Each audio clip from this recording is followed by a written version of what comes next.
دل دہلا دینے والا واقعہ میرے بڑے بھائی ناصر محمود کے ساتھ پیش آیا جب وہ کسی ضروری کام کے لیے شور کوٹ سے ملتان جا رہے تھے۔ چلیں انہی کی زبانی سنتے ہیں۔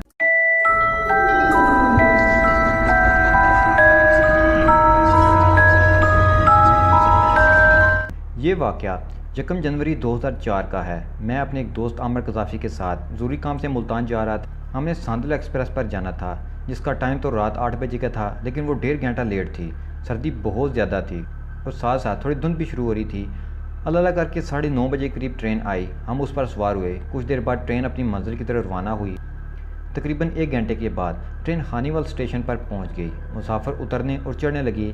میرے ذہن میں تھا کہ ٹرین یہاں کم از کم 15 منٹ رکے گی۔ میں نے اپنے دوست عامر سے کہا کہ رکنا، میں ایک فون کال کر کے آیا۔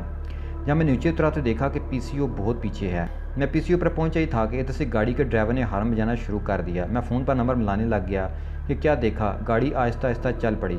میں نے فون چھوڑا اور بھاگ کر گاڑی کے پچھلے ڈبے پر سوار ہو گیا۔ سوار ہوتے ہی مجھے ایک نشست مل گئی۔ میں بیٹھ گیا۔ اچانک مجھے ٹکٹ کا خیال آیا تو میں نے اپنی جیب چیک کی، دیکھا کہ ٹکٹ میرے ساتھی کے پاس ہے۔ مجھے پریشانی لاحق ہو گئی کہ ٹکٹ چیکر بھاری جرمانہ کے ساتھ مسافروں کے سامنے بے عزتی بھی کرتے ہیں۔ ٹکٹ خریدنے کے باوجود جرمانہ اور بے عزتی ہو تو یہ ناقابل برداشت تھا۔ تقریباً 10-15 منٹ بعد گاڑی آہستہ ہونے لگی تو دروازے پر آ گیا تاکہ اپنے ڈبے میں جا سکوں۔ گاڑی رکی، میں اترا اور اپنے ڈبے کی طرف بھاگا۔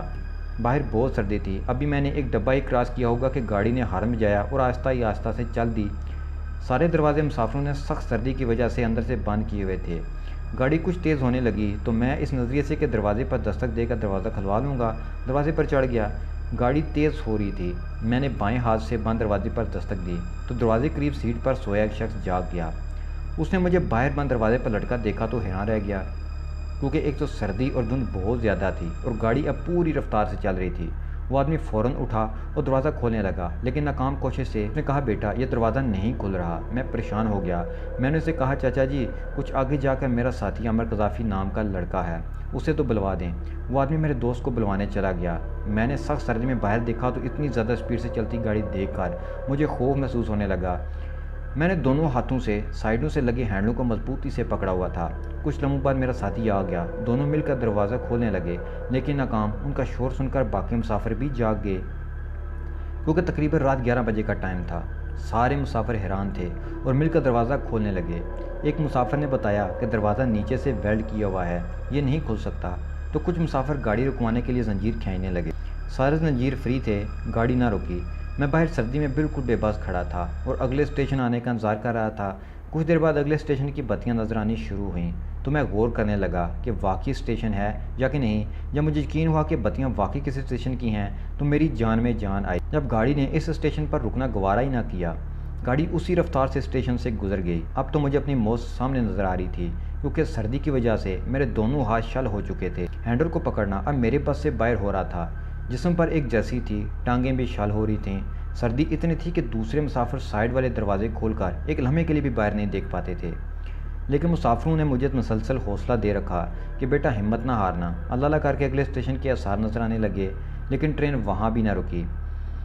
اب بات میرے بس سے باہر ہو چکی تھی۔ اب مجھے یقین ہونے لگا کہ میرا ہاتھ چھوٹ جانا ہے اور میں کسی بھی لمحے گر سکتا ہوں، اور گرتے ہی میں سینکڑوں ٹکڑوں میں تقسیم ہو جاؤں گا۔ یہ سب کچھ سوچ کر خوف سے ہی میری آنکھیں بند ہو گئیں۔ پھر مجھے جتنی آیات آتی تھیں میں نے پڑھ ڈالی۔ میں اپنے شل ہوتے ہاتھوں کو تھوڑی دیر بعد ایک ایک کر کے تیزی سے حرکت دیتا تھا تاکہ یہ گرم رہیں۔ پھر دل ہی دل میں اللہ سے فریاد کرنے لگا، اللہ میاں میں نے اپنے ہاتھ اور زبان سے تیرے کسی بندے کو کبھی کوئی نقصان نہیں پہنچایا۔ میرے ہاتھ اور زبان سے تیرے بندے ہمیشہ محفوظ رہے ہیں، پھر تو مجھے کس چیز کی سزا دے رہا ہے؟ میری یہ فریاد بارگاہ الہی میں قبول ہوئی اور پھر اگلے اسٹیشن کے آثار نظر آنے لگے۔